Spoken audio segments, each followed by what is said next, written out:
Olá, o antagônico desse domingo recebe o polêmico David Mafra, candidato a deputado federal. Mafra, obrigado por ter aceito o convite do antagônico, é um prazer te receber aqui. Certo. E eu começo logo perguntando, como é que é isso, Mafra? Candidato a deputado? Candidato. Primeiramente também gostaria de agradecer a você, Evandro, esse convite.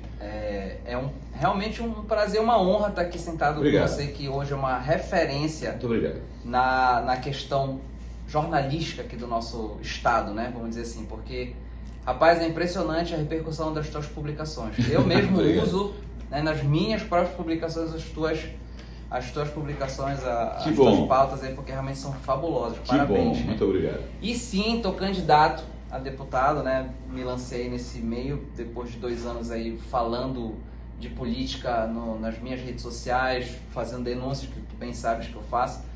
E acabou que eu meio que me apaixonei um pouquinho pela política, essa que é a verdade. O tema, né, político, não pela política, mas o tema. Então, esse ano eu recebi o convite de alguns partidos e decidi entrar no pleito, né, concorrer.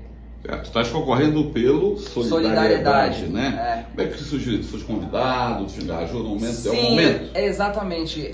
Foram mais ou menos 3 partidos que me convidaram, né? E a gente não tinha tanta opção, por conta que a maioria dos partidos estão na base aliada do governador, né? E eu, como todo mundo sabe, sou um crítico ferrenho do governo, então não restaram muitas opções para mim.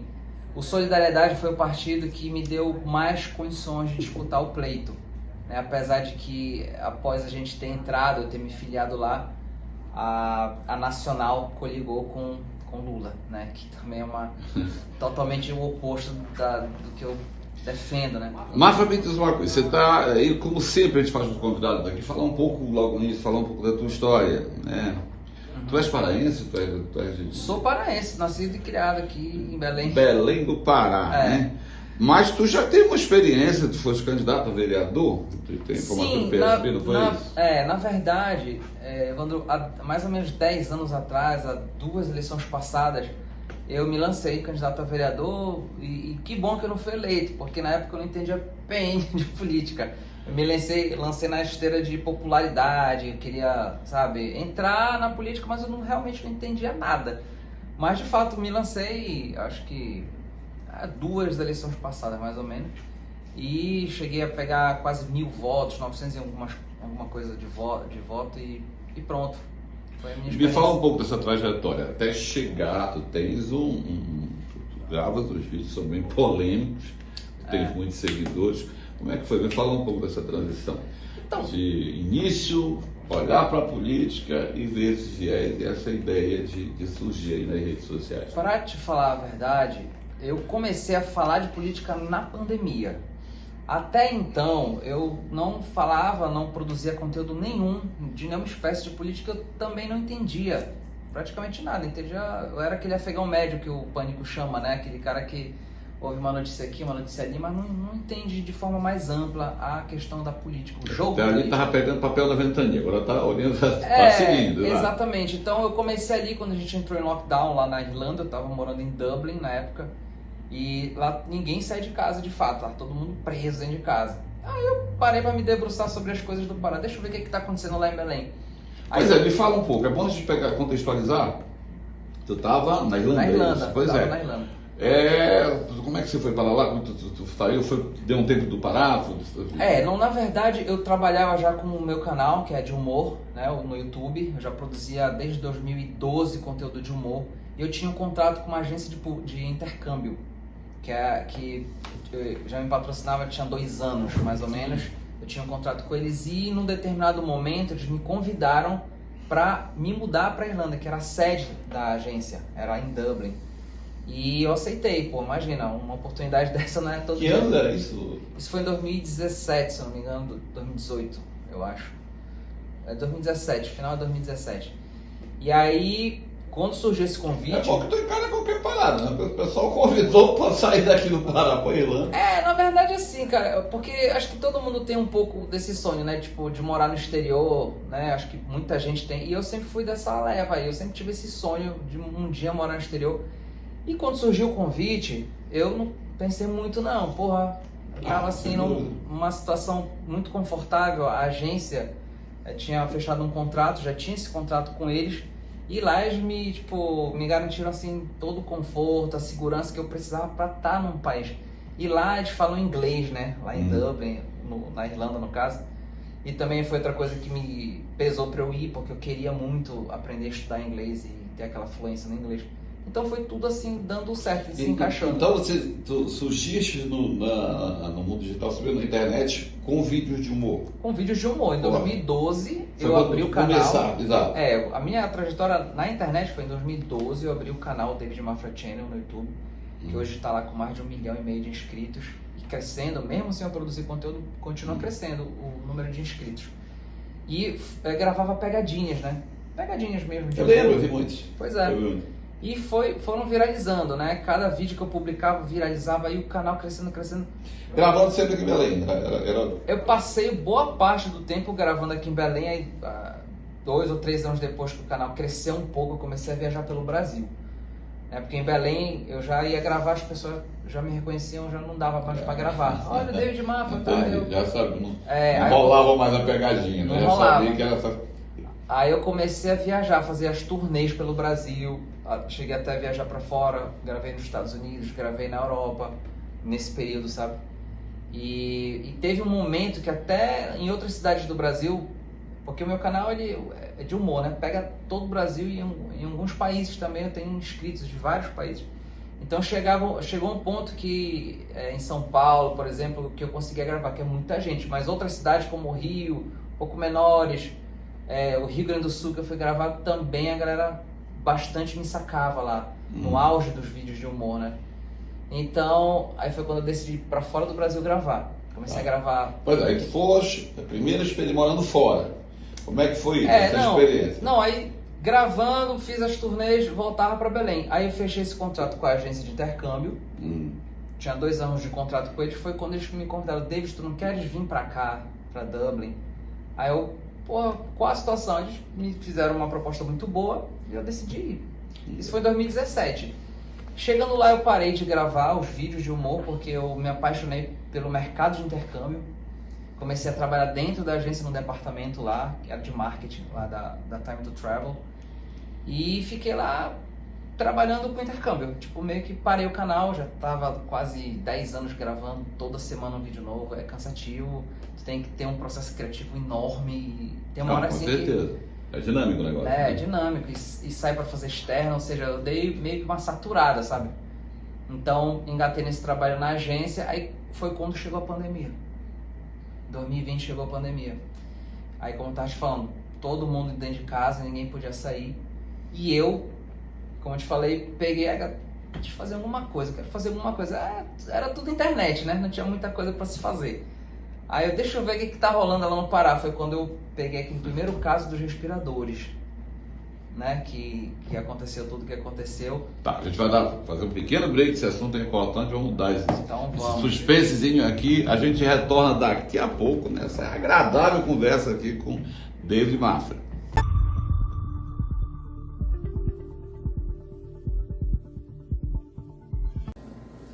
De volta aqui na entrevista com o David Mafra, o polêmico David Mafra, o cara dos vídeos, o cara dos vídeos, o cara dos vídeos, o David Mafra. Eu vou falar um pouco desses vídeos. Eu assisti a alguns, te confesso que realmente é passar com de Havaiana. Como é que tu teve essa ideia? Tu já estava falando um pouco, a gente passou para o segundo break e estava falando sobre esses vídeos. Como é que tu viu a situação do Pará e daí? Em 2020, na pandemia, quando a gente estava preso lá na Irlanda, lá nas nossas casas por conta do lockdown, eu comecei a ver o que estava rolando aqui no estado, né? Aí foi quando eu peguei aquele primeiro caso dos respiradores, né? Tinha acabado de comprar os respiradores, ninguém ainda falava nada sobre irregularidade, nada. Eu, como com a anteninha já ligada, né, com os barbários, eu falei, peraí, não, deixa eu ver de quem é essa empresa. Aí eu comecei a ir atrás das informações de quem tinha ganhado nesse contrato, que eram 110 ou 120 milhões, não sei se tu lembra. A história das quentinhas, sim. Não, dos respiradores. Dos respiradores. Aí eu peguei, tive acesso ao CNPJ, a empresa, tudo. Aí o nome da empresa, o nome e fantasia da empresa. Eu falei, peraí, deixa eu ir lá na internet, no Google, digitei o nome da empresa pra ver o site, né? Pá, nada, não tinha site, não existia site. Aí eu, pô, não, vai ter rede social pelo menos. Eu, Facebook, pá, nome da empresa. Achei o perfil da empresa. Só que o perfil da empresa não tinha nem ali a fotozinha e nem aquele banner da página. Parece que tinha acabado de criar. A página da SKN, eu não esqueço também o nome da empresa, era a SKN do Brasil. Fui pro Instagram, mesma coisa, não tinha.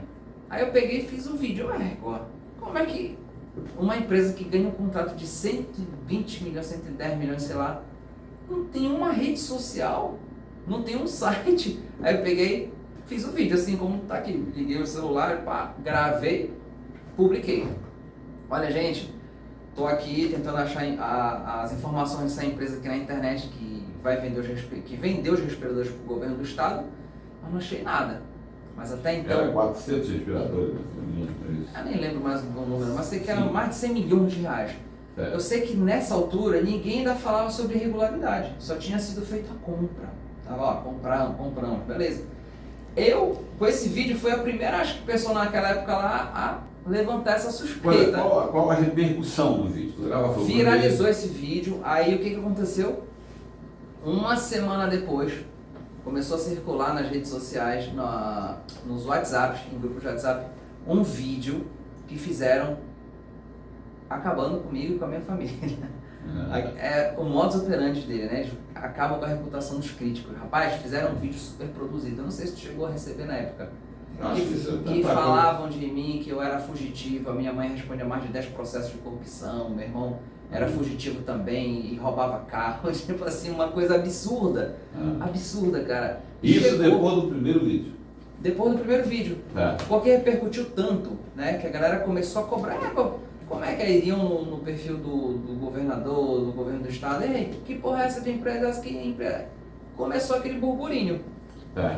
E aí, rapaz, fizeram esse vídeo, né? Circularam, eles não publicam nas redes sociais, porque eles sabem que eles levam processo. Lógico, né? Nos órgãos oficiais do governo, ele não faz isso, do governador, da imprensa, ele não faz isso. Porque se fizer, sabe? Mas, enfim, eles disparam no WhatsApp. A turma do mal da torre. E também assim, né? Não estou dizendo que foram eles que fizeram, mas eu suspeito, né? Eu acredito que a justiça não vai me punir por isso, eu suspeito que tenha sido eles. Enfim. Fizeram Estamos falando da torre. Estamos falando de uma torre. Uma torre do mal, que é Almirante Barroso. Então, aí, rapaz, eles soltaram esse vídeo, mas pronto. Aí, só que eles acharam que, porra, como funciona com todo mundo, ele vai ficar na dele, ele vai se calar. Eu vou me calar com o quê? Com fake news? Com mentira? Como assim? Aí eu mesmo fiz um vídeo do vídeo, né? Peguei o próprio vídeo que fizeram, aí eu fiz uma edição, e eu comentando cada trecho do vídeo. Gente, quer dizer que eu sou foragido? Falaram que era foragido. Mas como, gente, se a minha localização é pública, eu tô aqui na Irlanda, olha, dei até meu endereço, estou aqui na Irlanda, põe Dublin, não posso ser foragido, vocês têm que melhorar essa fake news de vocês aí. Eu sei que acabei com eles assim, né, nesse sentido, né, tipo, debochei do vídeo deles. Aí, continuei gravando. Aí começou a chegar... Foi explorando o assunto, foi explorando assuntos outros assuntos, nesse mesmo sentido, né? Funciona como acontece, acho que com você. Quando tu faz uma denúncia, aí chega rápido mais denúncias, às vezes de outros órgãos, às vezes da mesma coisa, com mais informações.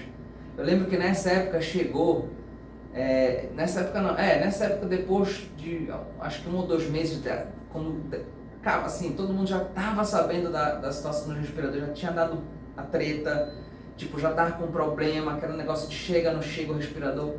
Aí chegou até a mim uma denúncia anônima, o Helder dizendo que ele não era amigo, né, do cara, ele não tinha contato, não teve contato, ele não conhecia, não sei o que, o empresário, que era um lobista que vendeu os respiradores para ele dizia que não sabia, não conhecia e tudo tal, né. Aí chegou para mim uma foto no Instagram, denúncia anônima, né, do Helder com o filho desse cara que tinha vendido os respiradores. Meu amigo, desabraça assim, meu amigo, meu parceiro de longa data, não sei o que. O Helder com o filho do André Felipe. Foto. No Instagram, no perfil lá, não sei o que, de empresa. Aí tava os dois lá. Aí o cara, O cara que denunciou falou, ó, sabe quem é esse aí? Do lado dela, eu, quem? Ele é o filho do André Felipe. Quem é André Felipe? O dono da SKM, que vendeu os respiradores de brinquedo pro governo do estado. Aí eu peguei e publiquei isso, Evandro, quando eu recebi, quando eu chequei, realmente é filho do André Felipe, fiz as devidas checagens e publiquei isso no meu Instagram. Cara, coisa assim de 5 minutos depois, eles simplesmente excluíram foto desse perfil do Helder, do André Felipe, mas está no meu Instagram. Quem quiser ver depois eu vou até republicar. Excluiu tarde, né? Excluiu tarde. Isso obviamente viralizou novamente. Viralizou novamente. E a galera entrava no perfil e falava, caramba, é mesmo, sei que 5 minutos depois eles apagaram. Eu vou dizer, o que eu acho interessante, Rafa, nesses vídeos, eu assisto, sabe que eu assisto muito vídeos. Eu acho interessante olha, tem uma senhora, o que é bom desses vídeos que dá para fazer, tem uma senhora que diz, você não acredita que a senhora vai... A velhinha. Que? Por quê? Ela dá um pulo então, no né? Tu tens uma equipe para fazer isso? Como é que tu para preparar esse vídeo, porque tem que ter essas nuances que tem que ter, né? Diferente de uma entrevista, como é que tu faz isso? Tem uma equipe chamada Equipe Eu. É eu que publico, eu que vou atrás da pauta, eu que checo, eu que edito, eu que filmo, eu que faço tudo. E de lá para cá, tu ganhou, esses vídeos ganharam uma repercussão imensa no estado do Pará. Porque dificilmente eu acho que eu desconheço alguém que não. Pelo menos nesse meio, eu vejo assim, olha, tu já viu, já saiu aquilo, e aí o pessoal mandando os vídeos. E qual a rebordosa que tu já sentiu disso, digamos assim? A gente estava falando, vou falar mais adiante um pouco sobre esse comentário que tu fizeste, né? E que rendeu aí um processo do governador, processo do Helder.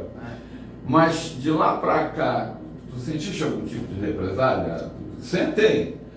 Indireta, sempre quando é destruir a reputação, que hoje é o modus operandi dessas pessoas. Nosso antagônico aqui, a gente tiraram a gente do ar, força do povo tiraram do ar. Quando a gente foi na Polícia Federal, o Felipe tomou providência, voltou. Eles viram que não iria funcionar.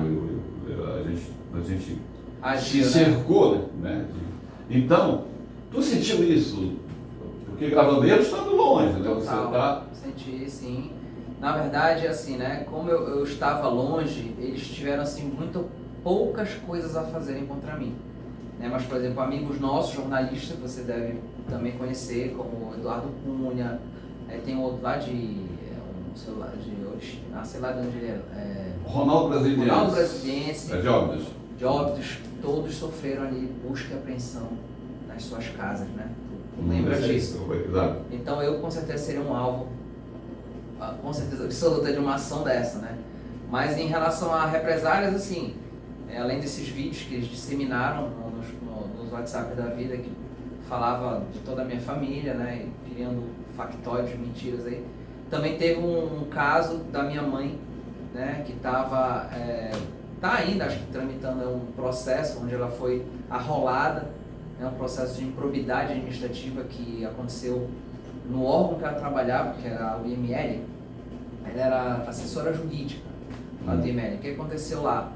Eles, na época, isso tem mais de 10 anos atrás, eu acho, o diretor, que era o Vanzler, não sei o que é Vanzler, Roberto Vanzler, ele trocou de gestão, saiu um governo, entrou outro, aí demitiu todo mundo, né, a nova gestão.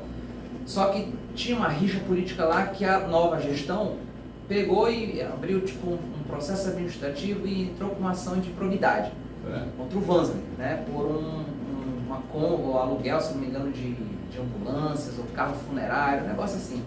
Eu sei que esse processo estava rolando já há mais de 10 anos. A minha mãe, que era do setor jurídico, que ela não tinha nada a ver com o setor de licitação, né, que fazia as escolhas do processo licitatório, as devidas averiguações, o setor dela era o jurídico, então ela dava os pareceres jurídicos, isso aqui está dentro da lei, isso aqui não está dentro da lei.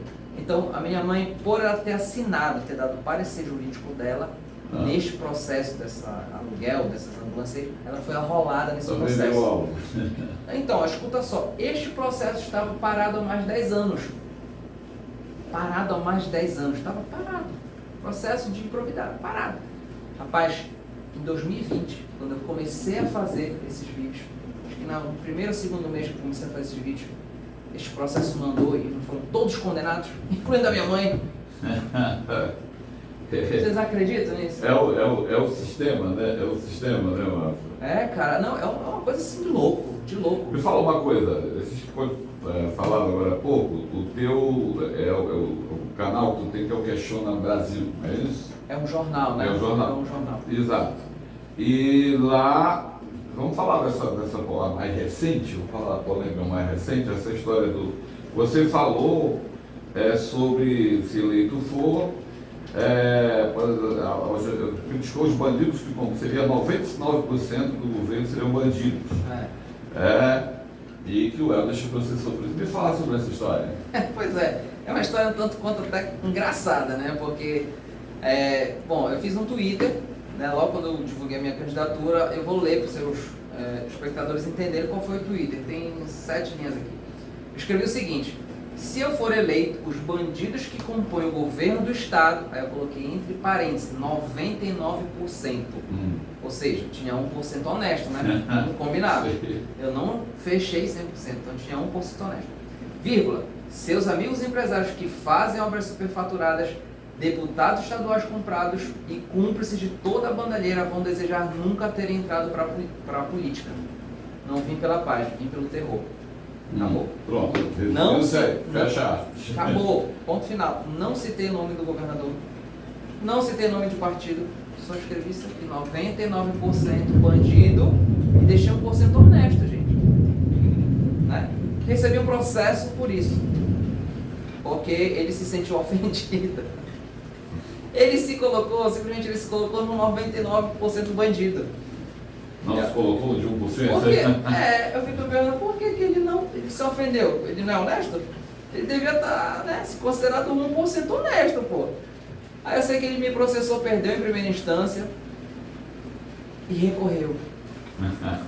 Ele recorreu. A banca de advogados dele recorreu. Aí o meu escritório de jurídico me notificou: olha, eles recorreram, vamos defender.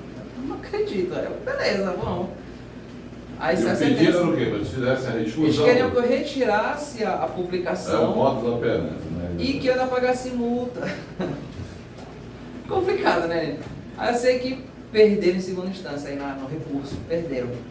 O juiz, estou com a sentença aqui, né? O juiz lá, já eram 7 desembargadores, né? Que votam. Até porque não tem cabimento, né? Deixa eu fazer isso. Aí dos 7, não, presta atenção, aí dos 7, 6, quase que foi unânime, votaram o parecer favorável a gente, e teve um voto divergente, que acompanhou a ilógica, né, do governador. Me fala um pouco de tantos vídeos polêmicos que você gravou. Você é polêmico, eles são bons. E realmente, hoje, se você fala mal, é polêmico, né? E coloca a realidade vamos dar o nome desse polêmico. Tu conseguiu escolher um vídeo assim desse foi impactante. Esse aqui arrebentou. Mas olha, essa turma ela dá tanta pauta boa pra gente que é até difícil de escolher. Mas olha, o caso dos respiradores, eu acho que foi o mais emblemático, que foi o primeiro.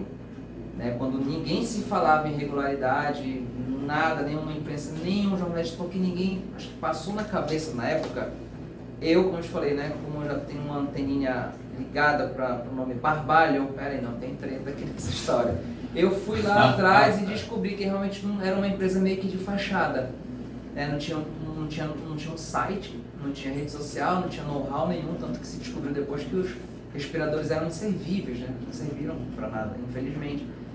Então acho que eu tenho esse vídeo específico como acho que o mais assim, emblemático, né? Por todo o contexto. Agora, de lá para cá tiveram tantos bons. Olha só, falando um pouco em candidatura em política, porque assim, você está agora entrando no sistema, né? Você é um cara polêmico que divulga as irregularidades, aponta os erros e tal.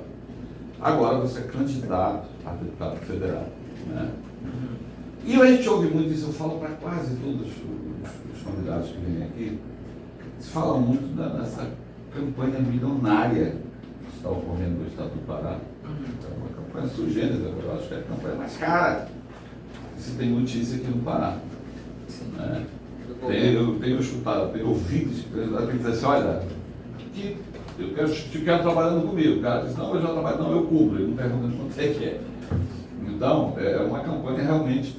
E como é para as pessoas correrem atrás de voto consciente dentro dessa realidade, né? Como é que tu vê essa questão?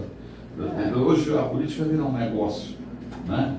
Então, na verdade, Evandro, é o que eu falo, né? Eu até entender de forma mais assim ampla a questão da política, o jogo político, eu era um pouco romântico para a política. Hoje não, eu já sou muito pragmático, já realmente já entendo como é que funciona isso. Então, desde que o mundo é mundo, acho que você sabe disso, geralmente se elege por compra pura e simples de voto.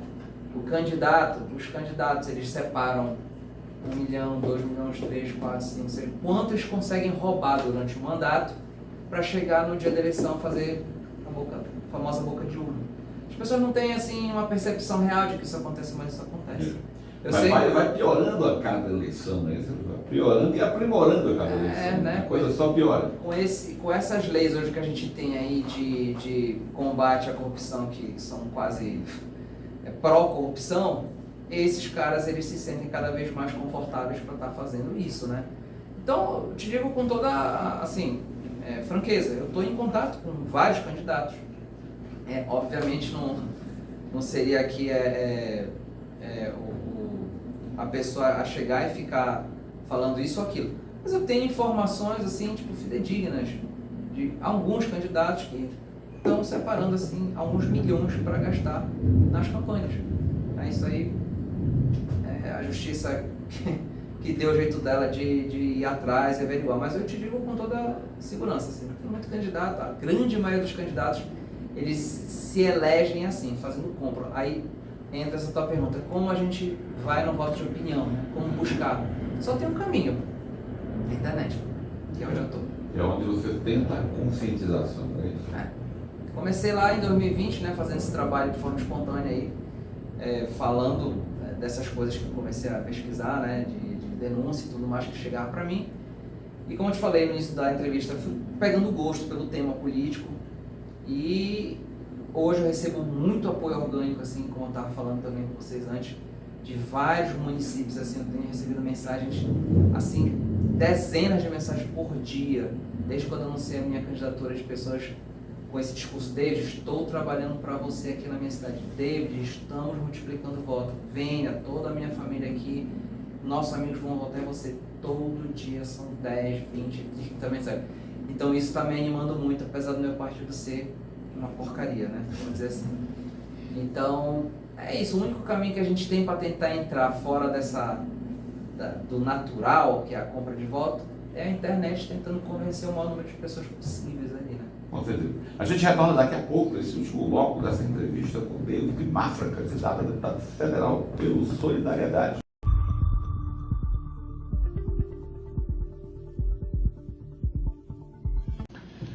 De volta aqui, a conversa agradabilíssima com o David Mafra. Mafra, chegou aquele momento que você vai definir as pessoas ou coisas com uma frase, dizer o que você pensa. Eu começo por você. Quem é o David Mafra? É só uma frase? Pode ser um pouquinho, um pensamento. David Mafra é um paraense que ama esse estado e que hoje está indignado. Política. No Pará, no Brasil? Fala com tudo. Política é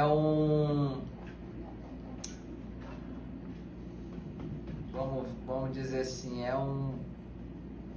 é uma seara perigosa, suja, mas que a gente tem como se manter lá dentro limpo. Liberdade de imprensa. Liberdade de imprensa cada vez menos, né? Cada vez mais em risco. Acho que no Brasil, principalmente também aqui no nosso estado, né? A grande mídia. A grande mídia comprada, vendida e totalmente parcial. A esquerda. A esquerda, no seu eterno sonho utópico de igualdade para todos. O Questiona Brasil. Questiona Brasil é um bebezinho que a gente está cuidando muito bem para que seja um bom rapaz e um grande homem no futuro. Vamos falar agora das polarizações. Zequinha Marinho. Então, cara, porra, Zequinha Marinho, né? Eu até fiz um raio-x, não sei se tu chegaste a ver agora dos candidatos a governo. Eu fiz o raio-x dos 3 principais candidatos, né? Dentre eles o Zequinha. Zequinha, assim, o que eu posso falar do Zequinha, cara? Ele vem agora com esse discurso do lado do bem, né? Ah, deu uma chance pro Helder, pros Barbalhos. Quando eu percebi que eles começaram com, né, situações ali suspeitas, eu pulei fora. Pô, Evandro, desde que eu sou criança, que eu escuto falar de Barbalhos, mano. Todo mundo sabe, tá careca, eu inclusive tô ficando careca, mano, de saber quem, né, os casos de corrupção que envolveram a família Barbalho desde... O Helder nem usou Barbalho, não, usou só Helder. Não usou nem exatamente, tinha, né, meio que uma vergonha, sei lá. Mas era impressionante, é impressionante como esse discurso é frágil, né? Deve pegar aí vários bolsonaristas, várias pessoas de direita que estão apoiando o Zequinha, mas a mim não cola essa história, não. Voltando aí, Helder Barbalho. Aí eu vou ser processado se eu falar o que eu penso. É melhor não falar nada desse cara. Não falar nada. Deixa passar a eleição. Vamos mais para Nacional. Luiz Inácio Lula da Silva. Olha, então, cara, também deve ser processado pelo que eu... Mas vamos lá. Lula, o que a gente pode falar dele? É um cara que já foi testado, nós todos que temos, né, uma certa idade vivemos a era Lula. Nós sabemos ali que o Lula pegou, né, o governo Lula pegou um Brasil, né, assim, alta depois do Fernando Henrique Cardoso, né, super alta, o mundo em si na época lá estava pujante no sentido da economia. E o que aconteceu no final do mandato do governo do PT, que foram 8 anos de Lula, mais 6 de Dilma? O PT entregou o nosso país na pior recessão da história do Brasil. Né? Quem é novo, as pessoas mais novas, infelizmente, não tem essa percepção, não tem essa recordação de que foi o governo do PT, né? Aqueles falsos, os falsos progressos que uma sociedade mais pobre tinha, que na verdade era tudo tudo camuflado ali, o que realmente iria acontecer, e aconteceu ao final do governo da Dilma.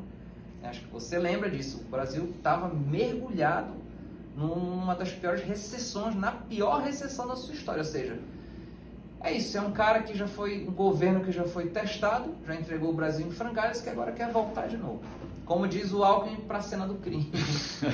Jair Messias Bolsonaro.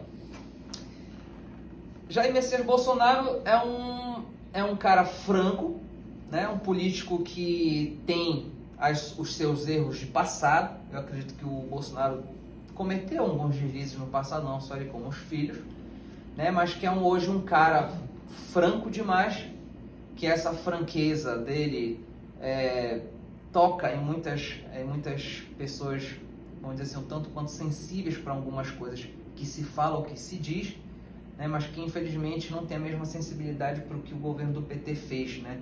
Eles preferem, boa parte das pessoas preferem ali um ladrão do que um cara que fala abobrinha às vezes. Mafra, mais uma vez, muito obrigado por ter aceito o convite aqui do Antagônico. Eu te desejo sucesso. Eu sei que a caminhada não é fácil, foi muita espera do caminho, é você pregar no deserto muitas vezes, né? Mas desafios são para isso, né?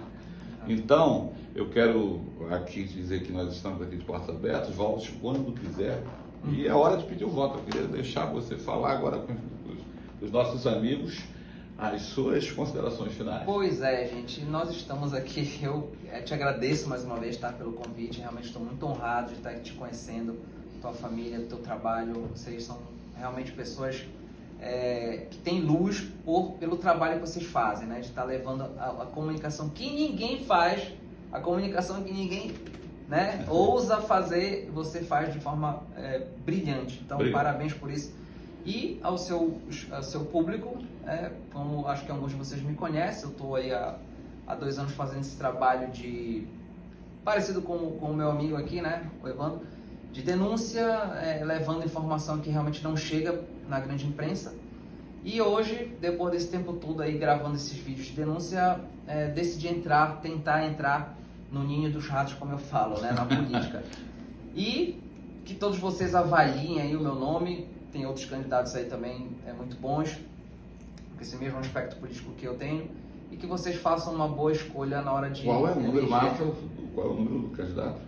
Pois é, não sei se eu posso falar. Posso falar? Pode, sim. Então, meu número é 7722. 7722. Mas pesquisem um pouco mais sobre mim nas minhas redes sociais, que aí vocês vão ter realmente ideia do que eu faço e, enfim, tirar suas conclusões aí do seu voto.